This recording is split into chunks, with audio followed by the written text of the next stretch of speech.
Hello students, welcome back to our class. आपल्या grammar सिरीजमधला आज 6 नंबरचा क्लास आपला आहे आणि आज आपण पाहणार आहोत प्रेपोजिशन्स. प्रेपोजिशन्स कशाला म्हणू तर प्रेपोजिशन्स काय असतात की असे शब्द, सेंटेन्समधले असे शब्द जे नाउन, प्रोनाउन आणि फ्रेजेसला वाक्यातील दुसऱ्या शब्दांशी कनेक्ट करतात. पाहू definition. Preposition is a word that connects noun, pronoun or phrases to other words in a sentence. म्हणजे नाउन, प्रोनाउन आणि फ्रेजेसला दुसऱ्या शब्दांशी कनेक्ट करतात सेंटेन्स मधल्या. ते काय असतात? प्रपोजिशन्स असतात. ते आपण एक्झाम्पल्स वरून पाहू. Examples: the marker is dash my hand. Marker हातावर ठेवलेला आहे, सरफेसवर आहे, तर मग इथे कोणतं प्रपोजिशन येणार? The marker is on my hand. I am dash the room. मी रूम मध्ये आहे. मध्ये म्हणजे आत, तर काय होणार इथं? I am in the room. आता हे प्रेपोजिशन्स आपण वापरले, तर या प्रेपोजिशन्सनी काय केले की नाउन, प्रोनाउन, फ्रेजेसला काय केले तर सेंटेन्स मधल्या दुसऱ्या शब्दांशी कनेक्ट केले आणि त्याचं रिलेशन दाखवलं की द मार्कर कुठे आहे? हातावर आहे. आणि I am in the room, room मध्ये आहे. मी कुठे आहे? रूम मध्ये आहे. म्हणजे काय दाखवली? पोझिशन दाखवली, जागा दाखवली, पोझिशन दाखवली.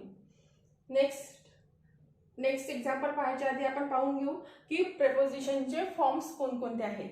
तर पहा, वन वर्ड प्रपोजिशन, ज्यामध्ये फक्त एक सिंगल वर्ड येणार, जसं in, at, on, for, with etcetera. Single word आहे. नंतर कॉम्प्लेक्स प्रपोजिशन्स. कॉम्प्लेक्स प्रपोजिशन्स मध्ये काय येणार की ग्रुप ऑफ वर्ड, म्हणजे 1, 2, 3 शब्दांचा ग्रुप बनलेला असेल तो प्रपोजिशन म्हणून येणार. For example, in front of, according to, for a while, instead of etcetera. तर हे काय आहे? हे कॉम्प्लेक्स प्रेपोजिशन्स आहे. पण हे काय म्हणतो आपण? जरी 3 ते 4 शब्दांचे ग्रुप असले तरी ते एक सिंगल प्रेपोजिशन सारखेच यूज होतात. फॉर एक्झाम्पल पाहू, the book is on the table. Book काय आहे? टेबलवर आहे. जर टेबलच्या खाली असेल, बुक टेबलच्या खाली आहे असं म्हटलं तर under the table. I am coming dash January, म्हणजे मी जानेवारी मध्ये येणार आहे. मध्ये तर in.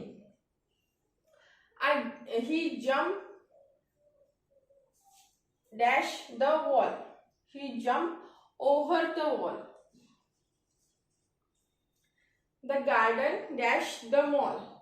The garden in front of mall, म्हणजे गार्डन मॉलच्या समोर आहे, समोर म्हणू आपण त्याला. The garden in front of the mall. Sit down for a while.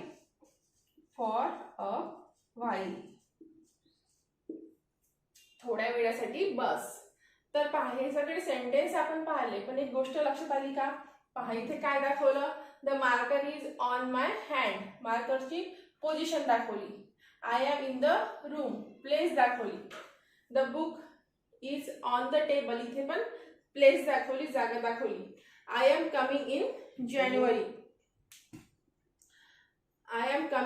जानेवारी. इथे पण काय दाखवली? वेळ दाखवली, टाइम दाखवला. He jump over the wall. इथे पण काय दाखवलंय? मूवमेंट दाखवलेली आहे. The garden in front of the mall, जागा दाखवलेली आहे.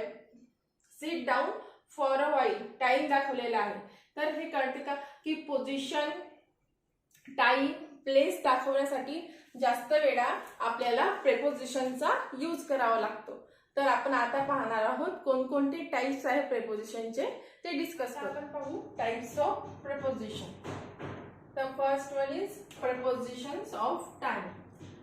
टाइमला इंडिकेट करायसाठी कोणकोणते प्रेपोजिशन्स यूज होतात ते पहा. In, on, at, ago, before, since, for, by, to, within, during, after etcetera. तर हे सगळे प्रपोजिशन्स टाइमला इंडिकेट करण्यासाठी सेंटेन्समध्ये येतात. Next one is prepositions of place or position. जागा किंवा पोझिशन दाखवण्यासाठी कोणकोणते प्रेपोजिशन्स यूज होतात पहा. In, on, at, under, behind, between, beside, near etcetera. हे सगळे प्रेपोजिशन प्लेस किंवा पोझिशन इंडिकेट करायसाठी सेंटेन्समध्ये येतात. Next one is preposition of movement or direction. एखादी मुवमेंट किंवा डायरेक्शन दाखवण्यासाठी कोणकोणते प्रेपोजिशन्स यूज होतात. To, onto, down, over, into, from, towards etcetera. तर पहा, आपण आजच्या व्हिडिओमध्ये पाहिलं की प्रेपोजिशन्स म्हणजे काय, त्याचे डिफरंट टाइप्स आपण पाहिले. हे 3 डिफरंट टाइप्स प्रेपोजिशनचे आहे. याच्या अंडरमध्ये हे सगळे प्रेपोजिशन हे वर्ड्स यूज होतात, ते आपल्याला लक्षात ठेवायचं आहे. तर पुन्हा भेटू नेक्स्ट व्हिडिओमध्ये नवीन टॉपिक सोबत. तोपर्यंत बाय बाय, टेक केअर.